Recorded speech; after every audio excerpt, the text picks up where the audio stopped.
Hello guys, j'espère que vous allez bien. Vous avez vu, hein, j'ai mis un boubou que mon cher et tendre mari m'a acheté de Côte d'Ivoire. Bon, alors, blague à part, on va lire la question d'une abonnée, donc shout out à toi. C'est une femme qui nous partage sa question. Alors bonjour, voici une petite problématique dont j'aimerais vous parler et avoir votre avis. Mon copain m'a clairement dit que je n'aurais jamais accès à son téléphone, des messages avec son ex, etc., qu'il n'avait rien à cacher, mais qu'il est interdit pour moi d'y accéder. Qu'en pensez-vous? Belle journée. Belle journée à toi. Et merci beaucoup d'avoir partagé 3 fois ta question. Alors, ton copain, il t'a interdit d'avoir accès à son téléphone. C'est son droit, hein. C'est son téléphone, c'est lui qui l'a acheté. Moi, en fait, ce qui me saute à chaque fois aux yeux, c'est beaucoup les femmes hein, qui ont un petit problème avec le téléphone. Et surtout, je me dis, mais comment ça se fait qu'un si petit objet comme ça, il crée autant d'insécurité, autant de frustration chez l'autre? Après, je peux comprendre que la personne en face, donc si elle te dit, ouais, effectivement, tu as interdiction de voir des conversations avec mon ex et tout. Alors, je comprends que ça puisse te frustrer l'interdiction. Mais après, copine, ce qui s'est passé avec son ex ne te regarde pas. Pour le coup, tu n'as pas à avoir accès à ces conversations-là parce que ça ne te regarde pas. Qu'est-ce que ça va t'apporter de savoir ce qui se sont dit? Après, attention. J'espère pour lui qu'il ne parle pas encore avec son ex, tu vois. Parce que pourquoi est-ce que tu as besoin d'avoir vu sur ces conversations-là si c'est pour, je sais pas, te rassurer de ce qui s'est passé dans le passé, ça n'a aucun intérêt. En revanche, s'il parle encore avec son ex, là, par contre, gars, c'est pas bien, tu vois. Donc, moi, j'en pense que il a le droit, c'est son téléphone. C'est pas parce qu'on est ensemble que voilà tu dois avoir accès à tout tu vois me concernant. Après encore une fois, si il a un comportement douteux et si tu sens que il parle avec son ex, là effectivement voilà tu as le droit en tout cas de lui dire c'est quoi le feeling, de quoi vous parlez encore avec ton ex quoi, tu vois. Donc voilà copine, je sais pas si ma réponse te convient, mais en tout cas un si petit objet ne devrait pas créer autant de frustration chez les uns et les autres parce que j'arrive pas à parler aujourd'hui. Un si petit objet ne devrait pas créer autant de frustration chez toi.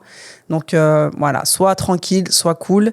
Et si jamais tu sens que son comportement est un peu chelou, effectivement là, tu lui dis c'est quoi le feeling et après tu as une conversation avec lui. Christin, tu veux donner ton avis? Je suis pas apprêté, mais bon. C'est pas grave, t'es beau quand même, de toute façon. Allez. Qu'est-ce que j'en pense? Franchement, alors, je ne sais pas si vous êtes rendu compte quand même de ce qui a été dit. Hein. C'est-à-dire que tu demandes à ton copain de te montrer ses anciennes conversations avec ses ex. Je ne sais. Alors, de toute ma vie, je n'ai jamais entendu parler, je n'ai jamais entendu ça. Vraiment. De ma vie d'homme sur Terre, je n'ai jamais entendu une copine ou un copain dire montre-moi ce que vous êtes en train de vous dire avec ton ex. Ça n'a pas de sens. Encore, comme disait Amandine, si tu l'as surpris en train de parler toujours avec son ex ou de temps en temps, tu peux dire. Après, encore une fois, moi, je ne le ferai pas. Parce que mon ex peut contacter, l'ex d'Amandine peut lui contacter peut-être parce qu'il a la mort, parce qu'elle voit qu'Amandine, elle entre de globe. Il va essayer de faire des compliments, félicitations par rapport à ceci. Si je le vois, malgré ça, je n'aurais pas envie de voir ce qui a été écrit, au fait.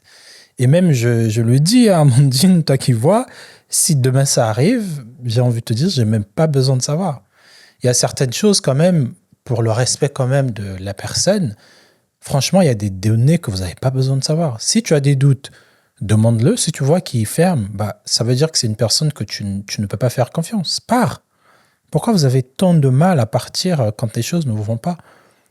Moi, le jour qu'une copine, si Amandine m'avait demandé, Christin, tu avais une ex, celle qui est sortie, en tout cas l'ex sortante, montre-moi vos conversations. Ben non, en fait. Ça veut dire que tout ce qu'on se disait, comment on s'est séparés, si on s'est fighté, s'il y a eu je sais pas quoi, tu veux lire ça pourquoi? Bref. Je ne vois pas l'intérêt. Encore une fois, si elle parlait à son ex, entre guillemets, ça peut expliquer pourquoi tu as demandé. Mais encore jusque-là, je ne vois pas trop l'intérêt. Parce que si tu veux partir et avoir une raison pourquoi tu l'as quitté, bah en fait, c'est soit tu pars et tu assumes, j'ai quitté mon gars parce que j'avais en tout cas, je suspectais de tromperie. Et si le gars ne fait pas d'effort, ça veut dire vraiment que bah, il cachait quelque chose, quoi. Des fois, vous n'avez pas besoin de vraiment vous briser le cœur pour partir. Si tu vois déjà que ça doute un peu et que le gars ne fait pas d'effort pour te prouver qu'il n'y a rien, pars. Ça, c'est mon avis. Hein. Je t'ai pas apprêté. Bon, voilà. Tenue de la maison, on est là.